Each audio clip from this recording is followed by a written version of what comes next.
கஷ்டமோ சந்தோஷமோ நான் எப்பவுமே உங்களோடயே இருக்கணும்னு நினைக்கிறேன் அத்தை.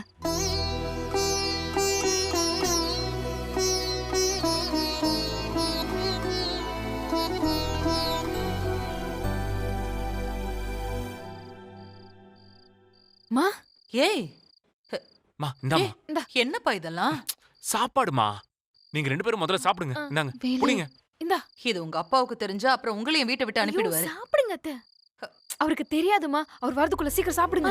ஐயோ வேணாம் மீனா, நாங்க சாப்பிடல. உங்களுக்காக நாங்க 3 பேரும் கஷ்டப்பட்டு எடுத்துட்டு வந்திருக்கோம். இத வேணான்னு சொல்றியே, இப்ப சாப்பிடுறியா இல்ல நானே ஊட்டி விடவா? ஏய்